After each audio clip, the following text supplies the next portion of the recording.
फातिमा की रानी माँ, प्रभु यीशु की माँ, आसरा तू ही है माँ।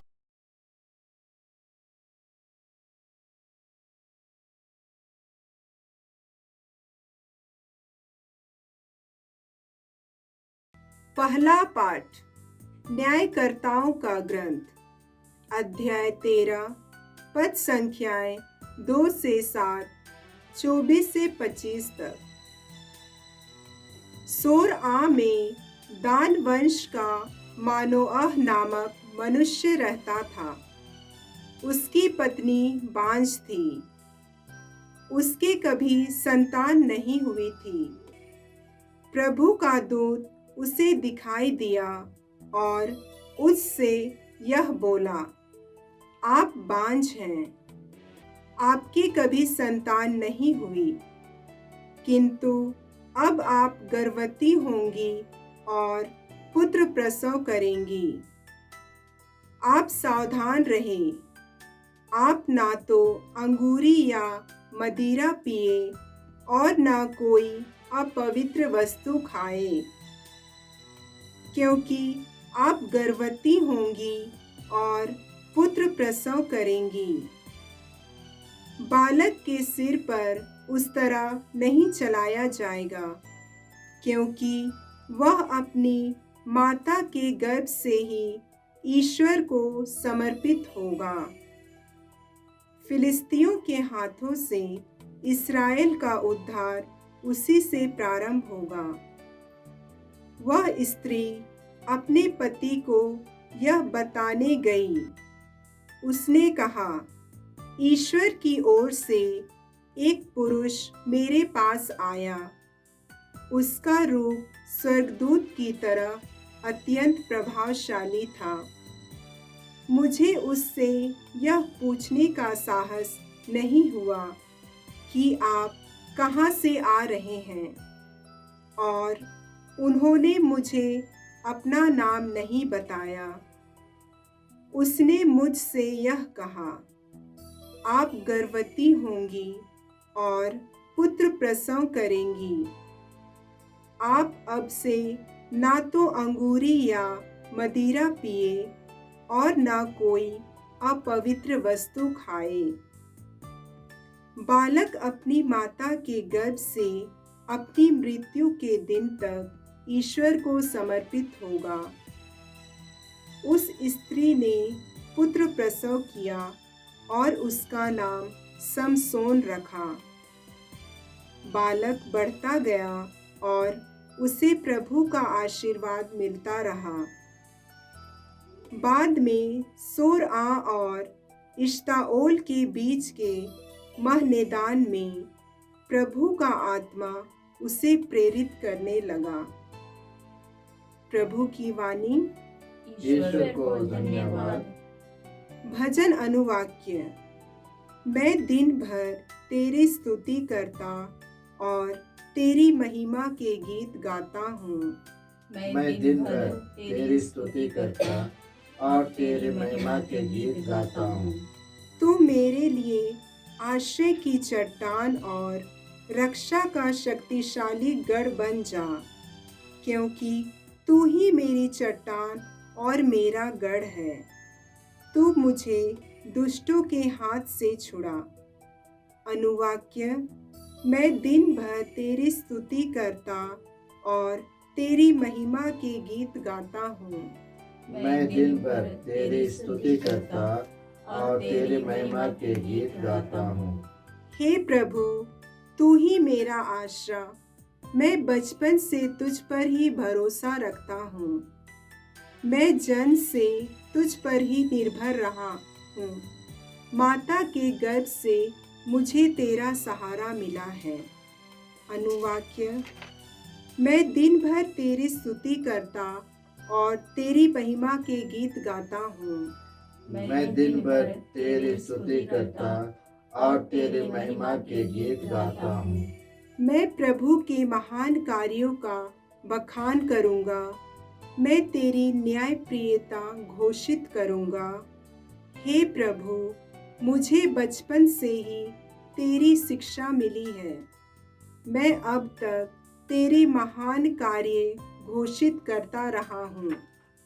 अनुवाक्य: मैं दिन भर तेरी स्तुति करता और तेरी महिमा के गीत गाता हूँ। मैं दिन भर तेरी स्तुति करता और तेरी महिमा के गीत गाता हूँ। जय घोष। हालेलुया। हे एसेस के वंशज, राष्ट्रों की ज्योति, हमें बचाने आने में देर ना कर। हालेलुया। प्रभु आप लोगों के साथ हो और आपकी आत्मा के संत साथ। लूकस के अनुसार प्रभु यीशु ख्रिस्त का पवित्र सुसमाचार। हे प्रभु तेरी महिमा हो।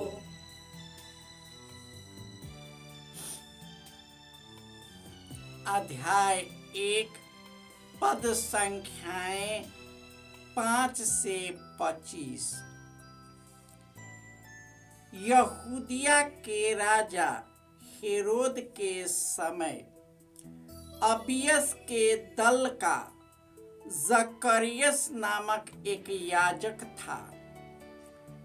उसकी पत्नी हारून वंश की थी और उसका नाम एलिजाबेथ था। वे दोनों ईश्वर की दृष्टि में धार्मिक थे। वे प्रभु की सब आज्ञाओं और नियमों का निर्दोष अनुसरण करते थे। उनके कोई संतान नहीं थी, क्योंकि एलिजाबेथ बांझ थी और दोनों बूढ़े हो चले थे। जकरियस नियुक्ति के क्रम से अपने दल के साथ याजक का कार्य कर रहा था। किसी दिन याजकों की प्रथा के अनुसार उसके नाम चिट्ठी निकली कि वह प्रभु के मंदिर में प्रवेश कर धूप जलाए। धूप जलाने के समय सारी जनता बाहर प्रार्थना कर रही थी। उस समय प्रभु का दूत उसे धूप की वेदी की दाईं ओर दिखाई दिया। जकरियस स्वर्गदूत को देखकर घबरा गया और भयभीत हो उठा। परंतु स्वर्गदूत ने उससे कहा, जकरियस डरिए नहीं, आपकी प्रार्थना सुनी गई है। आपकी पत्नी एलिजाबेथ के एक पुत्र उत्पन्न होगा, उसका नाम योहन रखेंगे। आप आनंदित और उल्लसित हो उठेंगे और उसके जन्म पर बहुत से लोग आनंद मनाएंगे। वह प्रभु की दृष्टि में महान होगा। अंगूरी और मंदुरा नहीं पिएगा। अपनी माता के गर्भ में ही वह पवित्र आत्मा से परिपूर्ण हो जाएगा और इस्राएल के बहुत से लोगों का मन उनके प्रभु ईश्वर की ओर उन्मुख करेगा। वह एलियस के मनोभाव और सामर्थ्य में प्रभु के आगे चलेगा, जिससे वह पिता और पुत्र का मेल कराए, स्वेच्छाधारियों को धर्मियों की सद्बुद्धि प्रदान करे और प्रभु के लिए एक सुयोग्य प्रजा तैयार करे। पर जकरियस ने स्वर्गदूत से कहा, इस पर मैं कैसे विश्वास करूं, क्योंकि मैं तो बूढ़ा हूं और मेरी पत्नी बूढ़ी हो चली है। स्वर्गदूत ने उसे उत्तर दिया, मैं गाब्रियल हूँ, ईश्वर के सामने उपस्थित रहता हूँ। मैं आपसे बातें करने और आपको यह शुभ समाचार सुनाने भेजा गया हूँ। देखिए, जिस दिन तक ये बातें पूरी नहीं होगी, उस दिन तक आप गूंगे बने रहेंगे और बोल नहीं सकेंगे, क्योंकि आपने मेरी बातों पर जो अपने समय में पूरी होगी विश्वास नहीं किया। जनता जकरियस की बाट जो रही थी और आश्चर्य कर रही थी कि वह मंदिर में इतनी देर क्यों लगा रहा है। बाहर निकलने पर जब उनसे बोल नहीं सका तो वे समझ गए कि उससे मंदिर में कोई दिव्य दर्शन हुआ है। वह उनसे इशारा करता जाता था और गूंगा ही रह गया। अपने सेवा के दिन पूरा हो जाने पर वह अपने घर चला गया। कुछ समय बाद उसकी पत्नी एलिजाबेथ गर्भवती हो गई। उसने 5 महीने तक अपने को यह कहकर छिपाए रखा, यह प्रभु का वरदान है। उसने समाज में मेरा कलंक दूर करने की कृपा की है। यह प्रभु का सुसमाचार है। हे क्रिस्त तेरी स्तुति हो। क्रिस्त में प्यारे भाइयों और बहनों,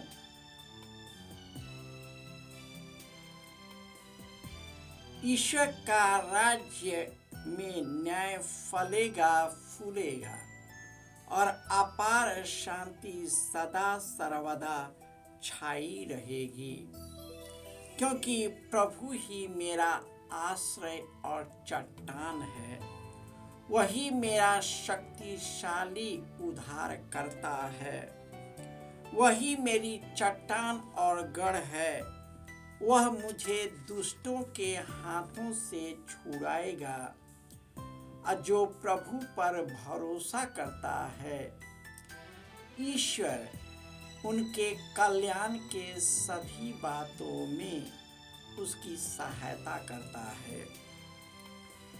आज के पहले पाठ में सोरा में एक दान वंश का मनोवस नाम का एक व्यक्ति था। दान वंश याकूब के पुत्र से उत्पन्न होता है। उसी के वंश से यह व्यक्ति, जिसकी पत्नी बांझ थी, वह निसंतान थी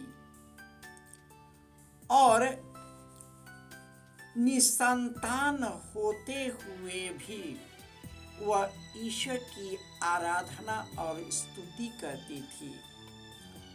और बुढ़ापे में जब उसकी जवानी ढल गई, जब शरीर सुस्त हो गया, अब उसी बांझपन बूढ़े शरीर से समसोन जन्म लिया, जिसको इस्राएलियों को फिलिस्तियों से छुड़ाने के लिए उत्पन्न किया था। उसी प्रकार आज के सुसमाचार में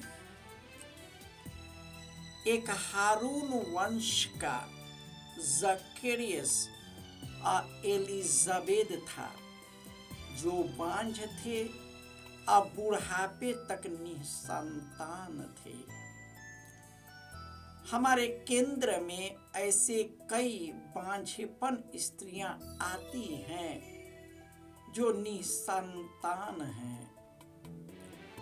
उनकी कराह उनके अंदर से चित्कार देता है कि समाज उसे नीचा देखता है। घर परिवार और समाज के लोग उन्हें ताने देते हैं और कई प्रकार से उनको तोड़ देता है और ऐसे स्त्रियों को अशुभ माना जाता है। स्त्रियों के समाज हो या पुरुष के समाज हो, सब उन्हें नीच दृष्टि से ही देखते हैं, अशुभ मानते हैं और इस तरह उन पर कई प्रकार के अत्याचार और मानसिक यंत्रणाएं दी जाती हैं। और ईश्वर ने इन दोनों के द्वारा अपना विधान प्रकट किया है, क्योंकि ईश्वर के लिए कुछ भी असंभव नहीं।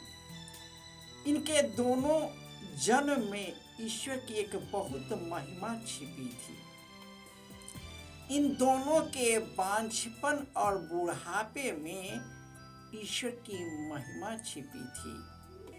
ईश्वर ने इन दोनों बांझपन के संतान जो उत्पन्न हुए वे महान हुए, पवित्र हुए। समसोन तो एक फिलिस्तीन लड़की के हाथ में अपने आप को समर्पित कर उस शक्ति को खो दिया जिस शक्ति को उसने दिया था, और उसी से वह उसका अंत हुआ। जब हम ईश्वर को त्याग कर नीरे मनुष्य का हाथ पकड़ते हैं तो हम नष्ट हो जाते हैं। यही कारण है कि ईश्वर का वचन कहता है, धिक्कार उस मनुष्य को जो नीरे मनुष्य का सहारा लेता है, जिसका हृदय ईश्वर से दूर हो गया है। सुलेमान भी उसका हृदय ऐसे ही दुष्टता से भर गया। और जब ईश्वर दूर चला जाता है और नीरे मनुष्य ईश्वर का स्थान ले लेता है, उसका विनाश निश्चित है। इस प्रकार दोनों का अंत बहुत बुरा हुआ। लेकिन एलिजाबेथ और जकरिया से यूहन्ना बपतिस्ता जन्म लिया। उनकी मृत्यु जरूर हुई, वह मारा गया, लेकिन यीशु के कारण अपने जीवन को समर्पित किया। यीशु सत्य के लिए मर गए और यूहन्ना बपतिस्ता भी सच्चाई के लिए अपने जीवन को अर्पित कर दिया। यही कारण कि ईश्वर ने उसे प्रभु यीशु मसीह का अग्रदूत बना दिया। वह पवित्र था, निष्कलंक था, सांसारिकता से दूर था, तपस्या और प्रेम में जुड़ा हुआ था, नशा और अन्य मादक पदार्थों से दूर रहता था और वह पवित्र जीवन जी करके छोटी उम्र में ही यीशु के लिए अर्पित हो गया और यीशु अपने राज्य में सदा के लिए अपने साथ रख लिए। हम भी ईश्वर के राज्य में अनंत जीवन प्राप्त करने के लिए यीशु खुद हमारे जैसे उत्पन्न होंगे ताकि वो हम लोगों को अपने पिता के राज्य में ले जाए। जय यीशु।